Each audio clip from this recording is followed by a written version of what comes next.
Momento que o Senhor fale aos nossos corações, traga entendimento à nossa mente e que todo esse conhecimento possa ser transformado em atos de justiça, em transformação para a nossa sociedade, para a nossa vida mesmo.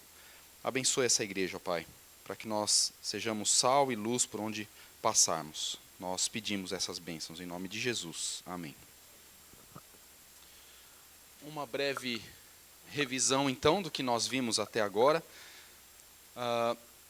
Cosmovisão é a maneira que nós enxergamos o mundo.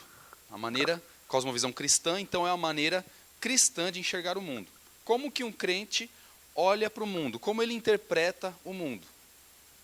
Todos têm uma maneira de interpretar o mundo, mesmo que não saiba disso, mesmo que não saiba como traduzir isso em palavras.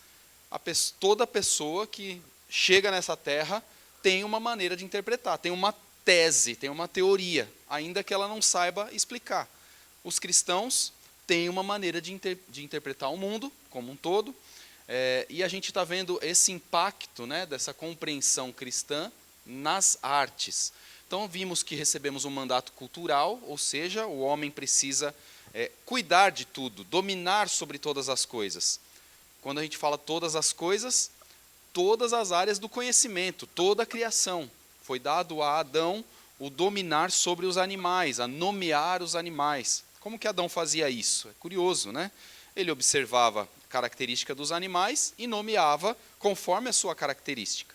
Tanto é que ele olha para os animais, vê que cada um tinha a sua correspondente fêmea e ele não tinha, né? Ele observou isso. E aí Deus falou, bom, não é bom que o homem esteja só, vou fazer uma ajudadora, né, uma auxiliadora. Então, o exemplo que eu dei aqui é, qual a maneira de aplicar esse mandato cultural? Nas ciências médicas, por exemplo, devem descobrir como curar doenças e melhorar a vida do homem. Isso aqui é levar as ciências médicas, por exemplo, ao seu auge. Deus quer que nós tenhamos qualidade de vida. Isso é demonstração da graça. Deus não nos criou e falou assim, bom, agora que vocês pecaram, então se virem. Né? Não é assim. Né? Deus age, continua agindo com graça para que o homem tenha, sim, qualidade de vida, prosperidade e tudo que envolve a vida do homem. Os músicos, por exemplo, ou os artistas, né, devem procurar fazer músicas e as artes com a maior beleza possível. Então, a chave da arte está aqui, ó, beleza. Essa é a palavra-chave da arte, tá? Fazer beleza. Existe um documentário do Roger Scruton, tinha no YouTube livre, mas tiraram, não sei o que aconteceu. Chama assim, Por que a beleza importa? Por que a beleza importa? A Brasil Paralelo fez uma série chamada O Fim da Beleza. É bem parecido, é semelhante ao documentário do Roger Scruton. E é muito interessante esse documentário, porque ele vai falar sobre Londres, o que aconteceu com a arquitetura de Londres. Então, havia ali uma arquitetura histórica, e os prédios históricos foram saindo do centro da cidade, e as grandes empresas foram comprando terrenos ali e construindo prédios para poderem trabalhar. E aí eles construíram prédios sem se preocupar com a estética do prédio, era simplesmente funcional.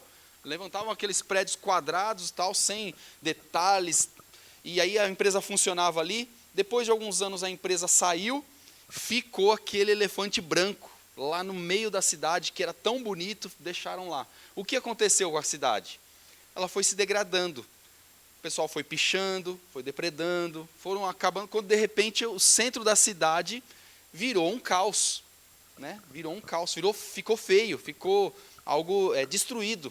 E aí ele faz uma análise.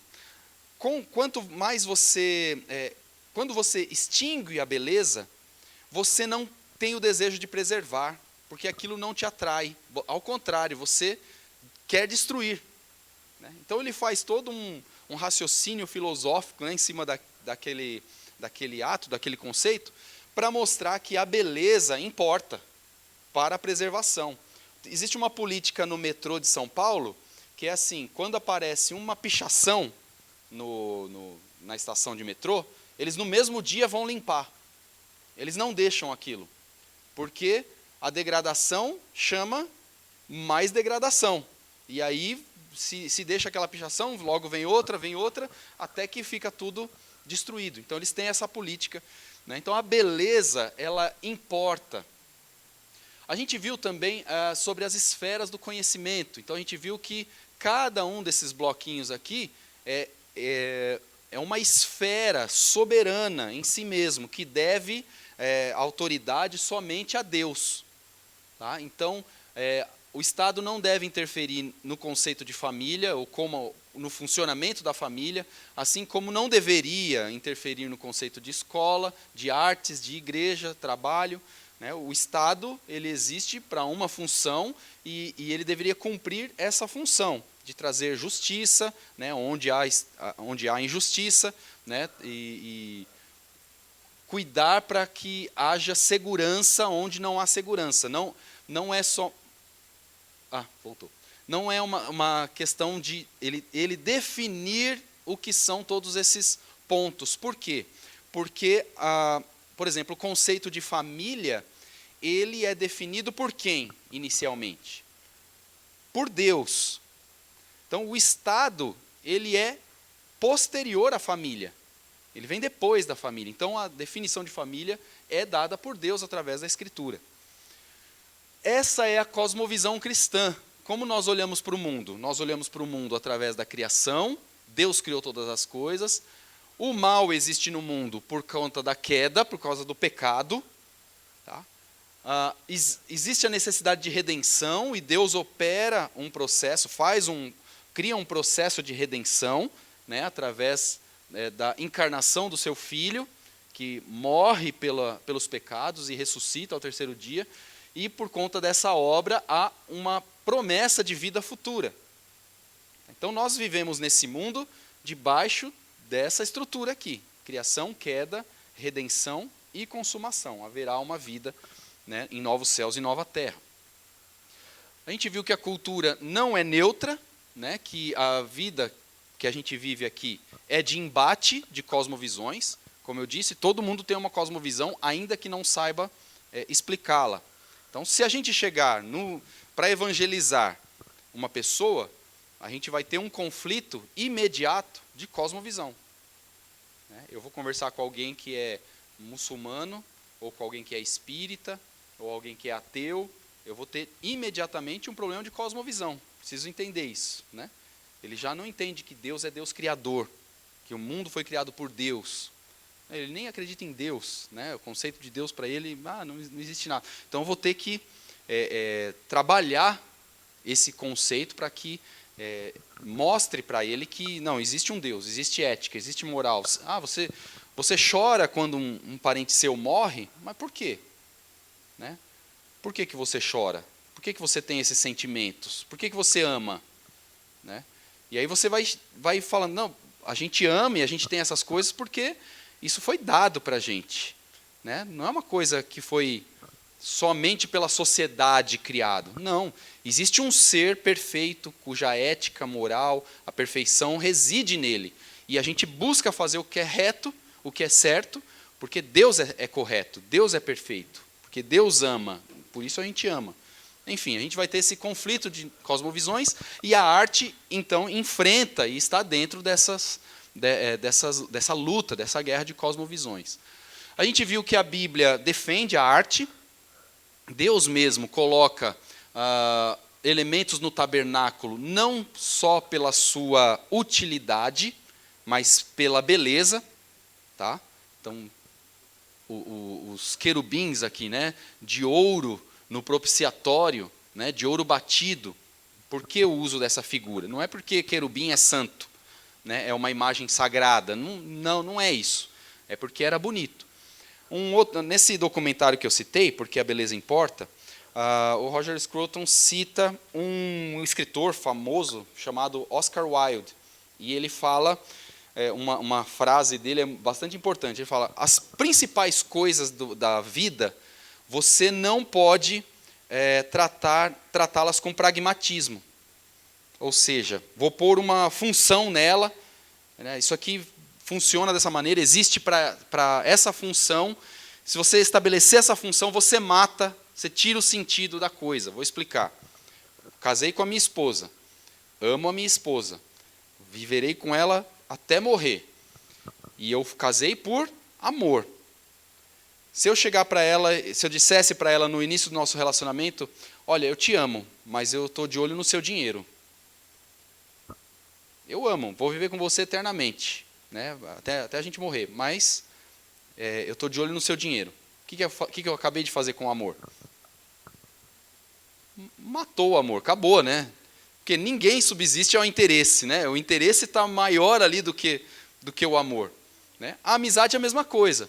Ó, você é um bom amigo para mim, mas eu estou com você porque tem algumas coisas que você me oferece são muito legais. Eu gosto de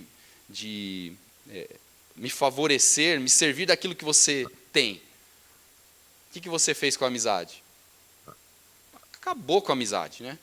A mesma coisa serve com a arte. A arte existe para a beleza. Se você estabelece um propósito para a arte, você matou a arte, você matou a linguagem artística. Ela existe para a contemplação, ela existe para você transcender ao contemplar a arte, né? Não, se você fala, essa música é para balada, você matou a arte, virou uma música funcional, ela serve somente para balada, ela tem aquela função. Você não vai parar e ficar ouvindo a música no carro sem o sentido da balada, aquilo, sem o ambiente da balada, aquilo morreu. Entende? Então acaba as grandes coisas da vida, quando você coloca um sentido pragmático, isso aqui serve para isso, aí você mata. O exemplo do casamento é bastante interessante porque, sim, eu caso, existem necessidades que o casamento supre, mas ele é muito maior do que as necessidades. Eu amo a minha esposa, mas esse amor, ele é muito maior do que a explicação que eu posso dar sobre o amor. Né? Eu falo, não, o amor é dedicação, eu vou me dedicar, eu vou dar a minha vida por ela. Sim, mas a prática, a vivência disso é algo muito profundo. Né? Então as grandes coisas da vida, elas são muito profundas. Se eu tentar explicar, geralmente eu diminuo. Né? A arte está dentro desse ponto também. Arte secular, né, a Bíblia também defende, né, não é pecado você fazer arte. Aqui o Schaeffer diz que o cristianismo é verdadeiro em relação a todos os aspectos da vida. Então, se o cristianismo é verdade sobre tudo, então ele deve influenciar tudo. O cristianismo não é verdade só dentro da igreja, só na hora do culto. Não, ele é a verdade. Ele é o paradigma. Todas as coisas, então, vão ser lidas a partir da verdade do Evangelho. Cristo é a verdade. Né? O Bolsonaro usa lá o João 8,32, né? Conhecereis a verdade vos libertará. Ele usa de modo errado, né? Essa que é a verdade. Porque quando Jesus pressupõe, ele diz, eu sou a verdade, todas as coisas agora se submetem a Ele. Tudo que é contra Jesus é errado, é mentira, é engano. Tá? Então, a gente vai ver que o cristianismo ele tem uma posição apologética, né? Ele tem uma posição de combate, né? Ou de defesa da sua veracidade. Eu disse que uma questão, talvez, que distanciou o evangelho ou o cristianismo das artes, entregando a linguagem artística para a cultura, é o pietismo, que é o enfoque na vida pessoal, na piedade. E aí, sem se preocupar muito com a sociedade, com a cultura, como a gente influenciaria a cultura. Então a gente viu isso na semana passada, né, que o pietismo foi um estupim, digamos, uma maneira da gente se distanciar da cultura, né, como se fosse a vida daqueles Amish, né, nos Estados Unidos, né, que decidiram viver isolado do mundo, com a cultura própria, aí a sociedade se desenvolve, faz tudo, e eles continuam lá no século XVIII, XVII, né, ali vivendo na mesma estrutura, do mesmo jeito, né, sem influenciar a cultura e sem ser influenciado por ela também. Então, a gente viu que é um engano. Nós somos influenciados pela cultura e nós influenciamos também. Aqui, o Hoekemaker, que é esse holandês aqui, ele diz que uma imagem com uma pintura, ela não é somente uma pintura, ela está comunicando a visão de alguém. Então, quando você vê um quadro pintado por um artista, você não está vendo uma mera fotografia, uma representação exata da natureza ou daquilo que foi pintado. Não, você está vendo a opinião, a cosmovisão do artista. Tá? Nem uma fotografia é somente uma fotografia. Porque quando o fotógrafo vai fotografar algo, ele escolhe o ângulo, ele escolhe a luz, ele está comunicando alguma coisa. Tá? Não é só uma representação nua da realidade. A gente viu que o iluminismo influencia muito a arte, né? Quando a gente sai da idade das trevas, né? A idade que existia Deus ainda, né? E aí Deus é morto, né? na consciência humana, e agora a razão humana é o padrão para todas as coisas. A gente já estudou isso, né? em outras aulas da IBD. E a gente foi vendo nas artes, né? Como o iluminismo foi impondo a sua visão. Então, por exemplo, esse quadro do Goya, o nome dele é Passeio de Andalucia. Você olha esse quadro aqui e ela é uma realidade dura, crua. Você olha e não transcende. O nome é uma coisa banal. É um passeio em Andalucia. Ok, foi bem pintado, né? É muito bem representado, mas o ser humano já não fica tão claro, as feições, né? já não estão bem definidas, já não é tão próximo, o ser humano não é um grande destaque na pintura, né? E é representado uma coisa banal, tá? Uma coisa banal, um passeio. Tá? O mesmo Goya, alguns anos depois, representa isso aqui, ó, Saturno devorando a seu hijo, né? seu filho aqui. Então, perceba, né, como os detalhes, vou usar essa expressão, né, eles pioram do primeiro quadro para o segundo. Né? Os detalhes, ó, do Deus aqui, né, como ele vai caindo, né, digamos assim, a qualidade. Né?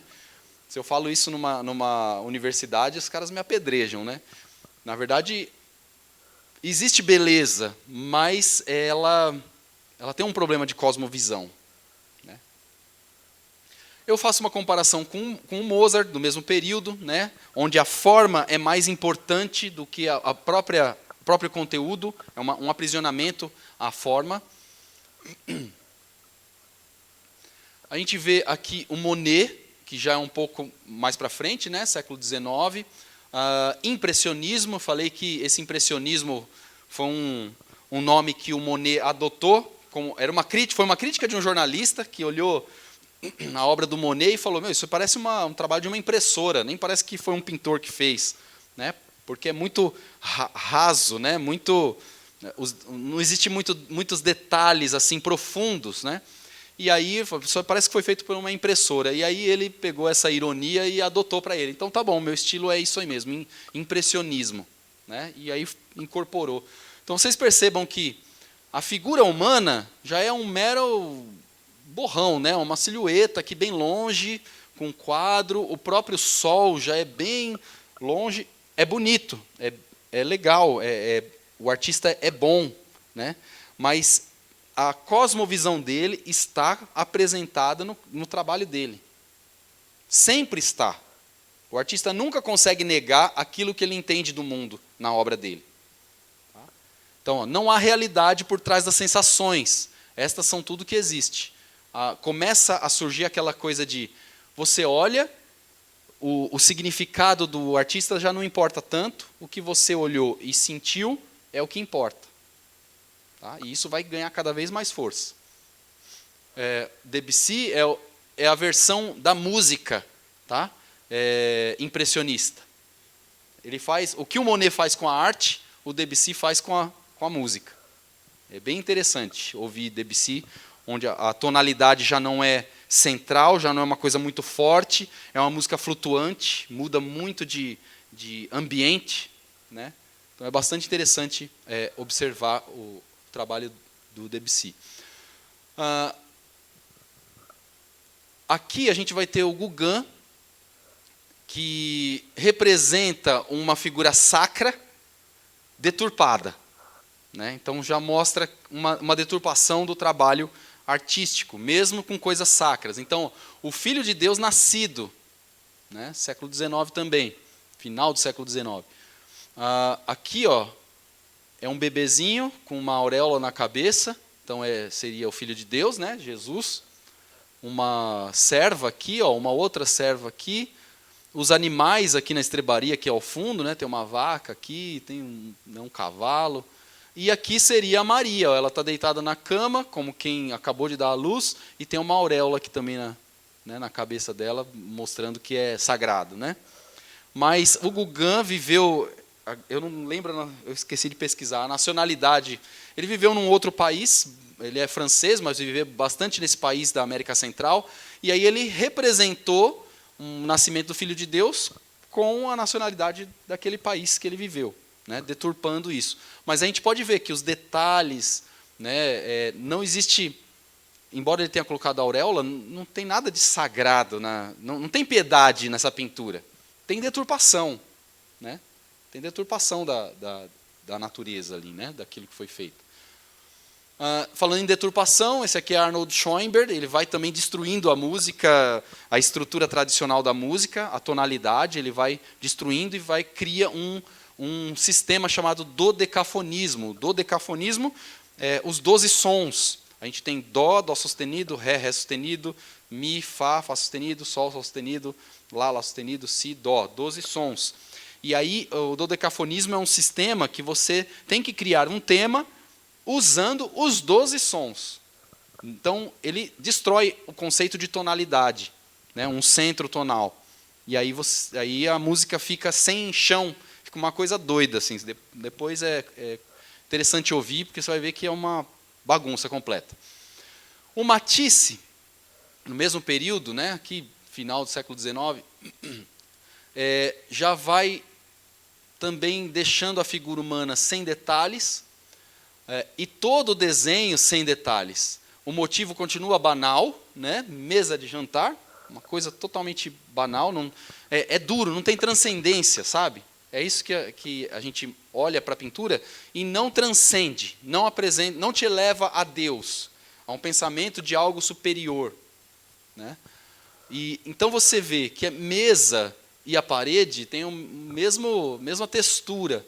O ser humano está aqui, né, chapado no mesmo conceito, não existe mais profundidade, a única coisa mais profunda é aqui, ó, né, o jardim que tem lá fora, mas mesmo a árvore, né, é uma árvore sem muitos detalhes, né, não tem mais essa riqueza de demonstração aqui da realidade. Então, Matisse está entre os 3 nomes mais importantes do século XX, o senso de humanidade vai se perdendo em sua obra, bem como em grande parte da arte moderna. E aí a gente dá um salto já grande, né, para o Kandinsky, que apresenta aqui a arte abstrata. E aí a gente vê, cadê o ser humano aqui no meio, né? Onde está o ser humano? Cadê? Se a gente tinha pelo menos um passeio em Andalucia, se a gente tinha uma mesa de jantar, e agora? O que a gente tem, né? O que a gente tem em termos de representação? Então, aqui, ó, de afirmação da liberdade do homem à estrutura da realidade. Aqui ele já está defendendo a liberdade completa. Nada mais aprisiona o homem. Conceitos, leis, regras. Ele está livre. Você lê, você vê a imagem e ela significa aquilo que você quiser que signifique. Né? Se o Arnold Schoenberg, músico, destruiu a tonalidade, as estruturas, trazendo uma liberdade completa, ó, Kandinsky foi amigo, né, do Arnold Schoenberg. Então vocês percebam que as diferentes artes comunicam a mesma coisa, a mesma cosmovisão. Né? O abstrato, a busca por essa essência humana, cubismo, uma nova concepção de homem, é a perda pessoal, uma vez que não há mais Deus pessoal. Então a gente vai ter o John Cage, que é um músico bastante interessante, mas maluco. Né? Ele compôs, por exemplo, peças. Ele compôs uma peça chamada 3 minutos e 44 segundos. A peça consiste no seguinte: o músico, geralmente pianista, entra na sala de concerto, se ajeita, senta, ameaça, né, dá uma ameaça assim de que vai começar a tocar, e a partir dali começa a contar 3 minutos e 44 segundos. E ele não toca uma nota. O conceito é, todos os ruídos que acontecer no ambiente é a música daquele momento. A tosse da plateia, o barulho da cadeira, a criancinha que chora, aquilo é a música. Então esse é o John Cage. Tá? Bem malucão mesmo. Mas ele fez assim muitas outras coisas mais malucas.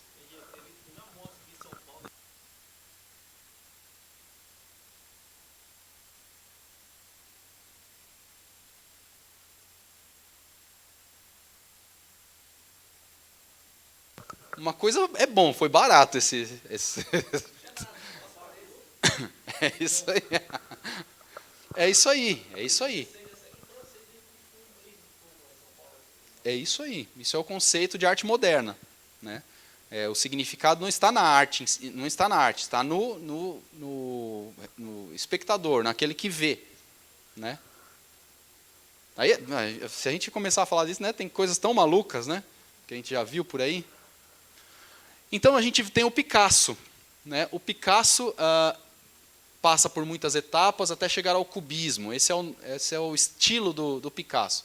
Aí ele coube dar o último passo para a arte moderna. Qual é o conceito do Picasso? Né? Não há segredos mais no homem. Né? Não existe mais segredos. O homem é desnudo diante da consciência humana. Tá? Por isso que o Picasso ele desenha essas coisas meio malucas aqui. Por exemplo, tem um casal aqui se beijando. Né? Então, essa mulher aqui, de acordo com o ângulo que ela ia ver esse olho. Repara que o nariz, uma narina está aqui e a outra está aqui. Né? A gente, nessa perspectiva, a gente não deveria ver. Assim como se eu virar aqui, vocês não veem esse lado do meu rosto. Mas o que ele está querendo dizer? Como não há mais segredo, a razão do homem explica tudo, e o homem agora, né, ele é o que ele quiser ser, então ele pega essa realidade aqui, escondida, e traz para cá. Tá? Você consegue ver o homem de qualquer maneira. Então é um estilo que ele criou para comunicar isso. O que você não via antes, agora você vê. Tá? Foi colocado aqui. A mesma coisa com esse homem. Tá? E todo esse estilo, o Picasso é todo assim. Você olha ele e você fala, isso aqui é Picasso. Né? É bem definido, bem claro. Né? É interessante, são conceitos interessantes de arte. Mas existe uma cosmovisão, né? Existe algo sendo comunicado para a gente através dessa arte. Picasso reconheceu que a busca de absolutos não havia atingido o seu objetivo, por causa disso entregou-se, nos termos de Huckmacher, ao absurdo, percebendo que este mundo é sem sentido. Tá? Então a gente vai ver uma filosofia já por trás disso. E aí vocês percebam isso aqui, ó, Marcel Duchamp, já século XX, aí década de 40, né, mais ou menos, expondo num dos principais museus da Europa, um mictório assinado. Nem é o nome dele aqui, ele cria um outro nome, assina o mictório e expõe no Museu de Londres, depois vai para o Louvre e vai para outros lugares. Criou também esse banco aqui, ó, com uma roda de bicicleta em cima. Né? E as pessoas foram lá ver e acharam genial, né? A exposição de um mictório. Né? Então perceba que chegamos ao absurdo, né? Chegamos a arte moderna destruindo o conceito de beleza completa. Isso aqui não é belo. Ninguém pode dizer que isso aqui é bonito. Pode ser criativo, sei lá, mas não é bonito. Né? Então, a necessidade da arte, o principal, né, da arte foi tirado. Por isso que o Roger Scruton faz aquele documentário, porque a beleza importa. Né? Não é a arte, é a beleza que a arte comunica. Duchamp aceitou as premissas de Picasso e se entregou ao niilismo. Niilismo é abraçar, é a teoria, né, que abraça a falta de sentido em todas as coisas. Tá? Nihil, em latim significa nada. Nada. Então, niilismo é o nada. Nada tem sentido. Tá? E o anarquismo, que também é o mesmo sentido. Né? Não existe leis, não existe regras, não existe aprisionamento. Huckmacher descreve a arte moderna como legítima, porém mentirosa. É legítima, pois apresenta a realidade conforme o espírito da época. Então, nisso ela é verdadeira. Um sentido no qual Deus está morto, e como ele perdeu o pessoal e o sentido. Também é mentirosa, pois tal cosmovisão não é verdadeira. Tá? Então, existe uma cosmovisão por trás disso, né? E ela é mentirosa. Isso aqui é um questionamento muito bom, eu acho que é isso que eu queria que os irmãos levassem, né, e refletissem a partir de agora, né, sobre as coisas que estão diante dos nossos olhos. O cristianismo tem a resposta, se tão somente houver interesse ou coragem para ouvir os problemas de nossa era. Mas por que ele continua em silêncio? Ou por que simplesmente diz às pessoas cada vez mais distantes da linguagem e dos padrões de pensamento bíblicos, tenham fé, sem de fato responder às perguntas indiferentes que elas gritam em sua agonia. O que ele está querendo dizer é, por que nós nos distanciamos e não estamos influenciando a cultura? Se nós temos a verdade, por que deixamos a universidade ser dominada? Né? Sendo que nós temos a verdade. Né? Jesus salva, na verdade. Isso não significa que ele só salva sua alma da destruição desse mundo. A graça salvífica de Jesus nos redime aqui e agora e dá respostas para os problemas de hoje. Ele pode nos redimir, de fato, não só espiritualmente, no sentido restrito da palavra. Aquela coisa que eu falei até num outro sermão, né? Nós vamos pregar para levar almas, né, para Jesus. Sim, nós levamos almas para Jesus. Queremos salvar almas, mas queremos salvar corpos também. Porque não existe alma sem corpo. E nem corpo sem alma. Corpo sem alma é Walking Dead, né? Alma sem corpo é fantasma, não existe, né? Então a gente tem que entender que a cultura, os dias de hoje são importantes. O pensamento de hoje é importante e a gente, como carrega a verdade, precisa trazer isso. O evangelho que a gente prega, o evangelismo que a gente faz tem que contemplar os problemas de hoje. Claro que a gente quer que as pessoas elas sejam libertas do inferno, mas também para ter qualidade de vida hoje. Hoje. Vou pular aqui e vamos passar para o último slide aqui, o penúltimo slide. O Francis Schaeffer, no livro A Arte e a Bíblia, ele apresenta para a gente padrões de julgamento. Como a gente avalia a arte? Como é que a gente olha a arte e não é enganado por ela? O que a gente faz para não ser enganado? Então, a primeira coisa que a gente deve observar é a excelência técnica da arte. Eu sempre dou o exemplo do Romero Brito. Né? Quando surgiu o Romero Brito, o primeiro quadro que eu vi, eu falei, puxa, interessante, uma linguagem interessante. Aí você começa a ver toda vez a mesma coisa, Aí você começa a ver chinela havaiana com Romero Brito. Aí você começa a ver quebra-cabeça do Romero Brito. Aí você começa a ver estampa, toalha de cozinha do Romero. Você começa a ver que aquilo banaliza, né? Banaliza e cai a beleza, cai aquilo, né?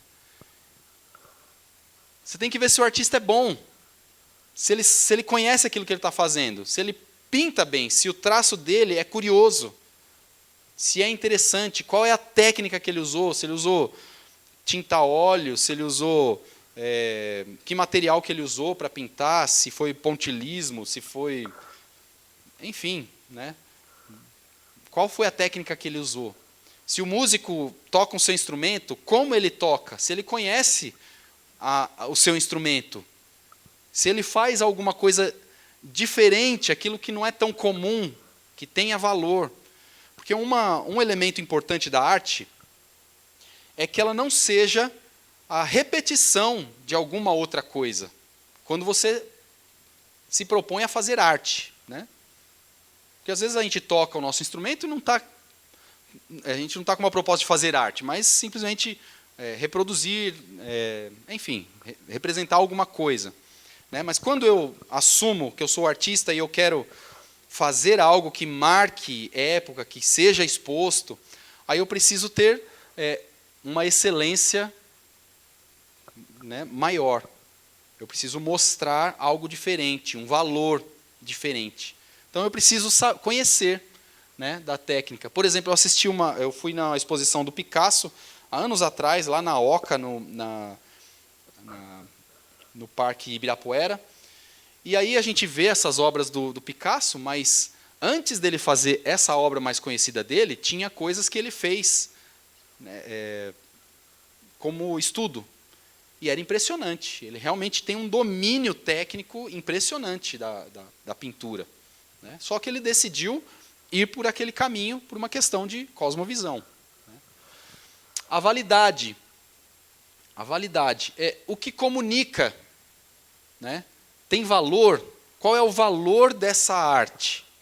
O que ela me comunica em termos de transcendência, né? A obra do Goya, eu vejo uma realidade dura ali, ela não me leva para lugar nenhum. Mas o bom, a boa arte é aquela que você olha e você te leva para o transcendente. Um exemplo disso é a gente entrar em qualquer igreja católica ou algumas protestantes, né, na Europa.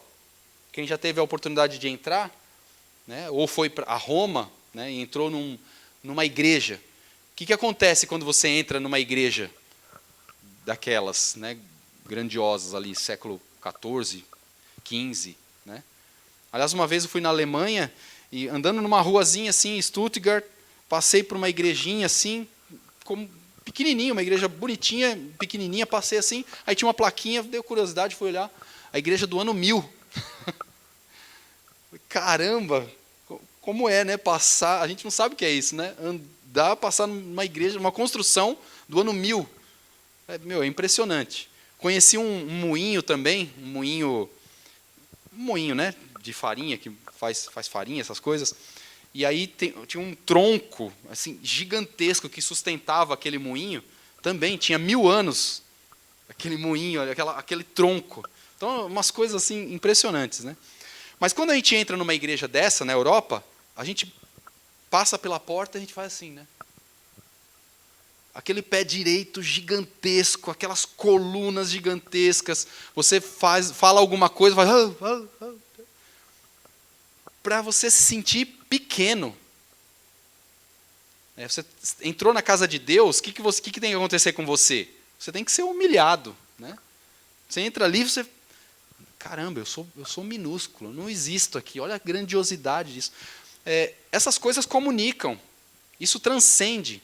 É a crítica que eu faço ao protestantismo nosso, em termos artísticos. Nós somos extremamente pragmáticos. O nosso culto ele é seco, ele já não tem mais muitos símbolos. Um culto ao símbolo também é ruim, mas alguns símbolos são importantes. O templo deveria comunicar coisas para a gente. Né? A gente, numa briga com o catolicismo, a gente acabou com a arte representativa. Estátuas. Acabamos, não tem mais nada de estátua que comunique alguma coisa.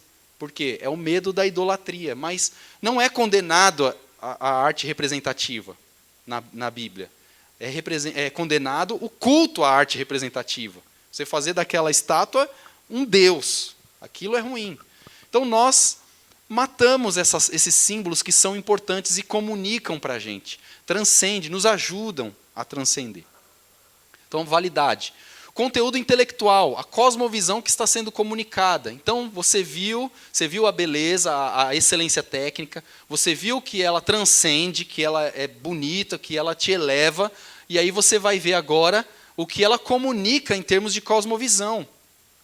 Né? O que ela está te dizendo como o pensamento da época, ou ela rompe com o pensamento da época. Isso é interessante. E aí, a integração entre conteúdo e veículo. É o casamento entre o que é comunicado e como é apresentada a arte. É como eu ter uma obra do Rembrandt, um quadro do Rembrandt, e a moldura são chapas de madeira assim que o cara fez, pegou ali na esquina, colou ali do lado e apresentou. Falou, peraí, alguma coisa está errada aqui. Esse quadro é maravilhoso. Né? Do Filho Pródigo, o Jeremias. Né? São quadros maravilhosos. E não merecem uma moldura qualquer. Né? Para quem conhece um pouquinho mais de quadro, sabe que a moldura, quanto mais caro o quadro, mais cara a moldura. Né? A moldura é caríssimo. Tem que acompanhar a qualidade da obra que está ali. Né?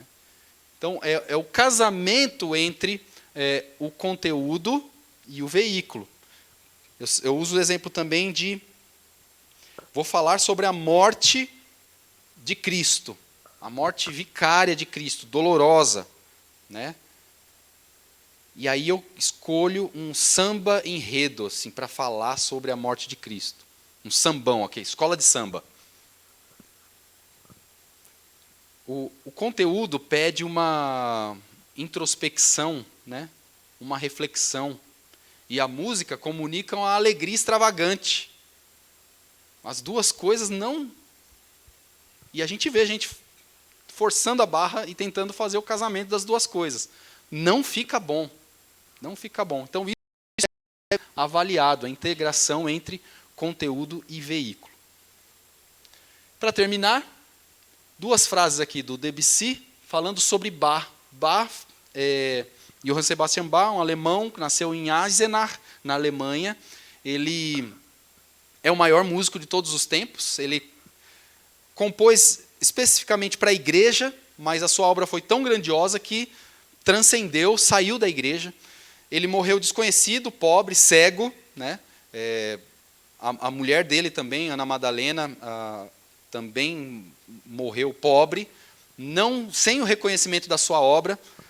Um século mais tarde, um músico chamado Mendelssohn, dentro de uma peixaria, foi comprar peixe e enrolaram o peixe que ele comprou em partituras, né? em partituras do Bach. Né? Porque papel não era como a gente conhece hoje, né? Que é abundante e tal. Não, lá eles pegaram esse papel, enrolaram o peixe, ele chegou em casa, viu que era uma partitura, sendo músico, ele tocou, achou maravilhoso, viu assinado lá Johann Sebastian Bach, e aí começou a levantar uma pesquisa sobre quem era Johann Sebastian Bach. E aí descobriram que era um gênio. Né? Aí levantaram toda a história do Bach. Então, é um cara que, quem quer ser músico profissional, tem que passar por Johann Sebastian Bach, não tem jeito. Então, Bach, o Deus da música, a beleza do andante do concerto para violino de Johann Sebastian Bach é tamanha que ficamos realmente sem saber em que posição sentar e como nos comportar para ser dignos de ouvir o que estamos ouvindo. Eu acho isso interessante porque a arte, irmãos, faz isso com a gente. A arte, ela mexe com o nosso íntimo. Eu não sei se você já teve essa experiência com a arte, com alguma peça de arte. Mas o que ele descreve aqui é exatamente isso. Quando você está diante da beleza, do belo, como você está diante de alguma coisa da natureza bela, que você fica assim, sem palavras, você é cheio daquilo, você não consegue controlar o que está acontecendo com você em emoção. Né? Aí você fica desconfortável, você fica sem posição para sentar, como se comportar diante do belo. É isso que a beleza tem que trazer na gente. Né? E é isso que o Bach causou aqui no Debussy. E é verdade, o Bach é extraordinário. E aí o ateu Nietzsche, né, que matou Deus, olha aqui o que ele diz. Durante essa semana, ouvi 3 vezes a Paixão segundo São Mateus, do divino Bach. E a cada vez com o mesmo sentimento de infinita admiração. Quem desaprendeu a cristandade tem a chance de ouvi-la aqui como um evangelho. Então, o cara que tem a mente cauterizada ali, né? Porque disse que o evangelho precisava ser morto, né? Precisava ser banido. Ele, quando ouve Bach, ele tem uma explosão, né? Ele vê aquilo como um evangelho, como pode recuperar a cristandade dele. Né? Então, essas 2 frases para a gente fechar, mostrando, né, como a arte deve atuar, né, no nosso cotidiano. O Lucas, ele deixou 2 perguntas aqui, mandou 2 perguntas para mim, e eu queria apresentar aqui aos irmãos.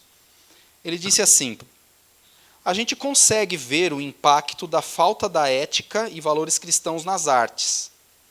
Mas seria possível também ver o impacto do cristianismo nas outras áreas do saber, inclusive em formações mais técnicas como medicina, direito, economia e engenharia? Uma coisa importante a gente lembrar é que as grandes universidades eram cristãs. Yale, Harvard e todas as grandes. Geralmente nasceram de um pensamento protestante, da necessidade de se ensinar, né, sobre todas as áreas. Então, é possível a gente ver o impacto do cristianismo em todas as áreas, sim. Né? E como eu falei do Schaeffer, o Schaeffer diz que se o cristianismo é verdade, ele não é verdade somente na realidade da igreja, mas ele é verdade sobre todas as coisas da realidade, da existência. Então, ela deve se impor. Então, como que a medicina pode apresentar valores cristãos? Usando a ética cristã, elevando a ciência, salvando pessoas, amando pessoas, né? Levando essa ciência ao seu limite máximo, né? Assim como o direito, a economia e todas as áreas do conhecimento. O cristianismo tem autoridade, né, para permear todas essas áreas. Aí uma outra pergunta que ele coloca é: hoje, como você entenderia os próximos passos para voltarmos a ter um desenvolvimento do cristianismo na cultura, nas artes e literatura? Hoje eu vejo alguns cristãos que, quando vão fazer música, ao meu ver, focam muito no gospel. E até quando cristãos apenas querem fazer músicas, não necessariamente gospel, há cristãos que querem incorporar a igreja. É um problema de esfera que acontece aqui, que ele está apontando, né? Eu acho que a maneira da cultura ser impactada, o cristianismo impactar a cultura, é a gente entender agora que a cultura é um local onde a gente deve estar e começar a fomentar isso. Precisamos ter artistas cristãos. Precisamos. A cultura não deve ser dominada pelo ateísmo, né, ou pelo gnosticismo. Né. É o Kuyper que fala que não há nenhum centímetro quadrado na face da terra que Jesus Cristo não possa dizer: isso é meu. Né. Tudo é de Cristo. Tudo é de Cristo. Paulo fala: tudo é de Cristo, vós sois de Cristo, né, e Cristo de Deus. Tudo é vosso, vós de Cristo e Cristo de Deus. Olha que bonito, né? Tudo é vosso. Vós sois de Cristo e Cristo de Deus. Então, a gente deve influenciar tudo, a cultura, colocar o evangelho, né, para governar todas as coisas. E essa briga de esferas, o músico ele não precisa fazer música somente na igreja. Ele pode fazer música secular. Ele deve fazer música secular. Com os valores cristãos, produzindo arte, arte de verdade, arte que nem o Bach. Claro que a gente não vai ter outro Bach, mas a gente pode ter artistas bons, músicos bons, que através da sua arte faça algo transcendente, que mesmo o ímpio olhando, fala, existe Deus. Existe Deus. E aí, o culto e o momento da igreja não é um momento de arte. Não é uma exposição de arte. A gente deve fazer com a maior beleza possível, uma arte verdadeira, uma música verdadeira, né? Com total beleza, porque Deus merece o mais belo. No entanto, a gente percebe que a arte ela está sujeita e escrava da mensagem, da teologia. Porque a gente precisa aprender, entender o que está sendo comunicado. Tá? Então, a gente não está aqui para fazer uma exposição de arte. A igreja simples, que só tem um violão tocando, né, ou alguém que está começando a tocar, a gente não deve fazer um julgamento artístico daquilo que está sendo apresentado, porque o foco é outro. Acabou?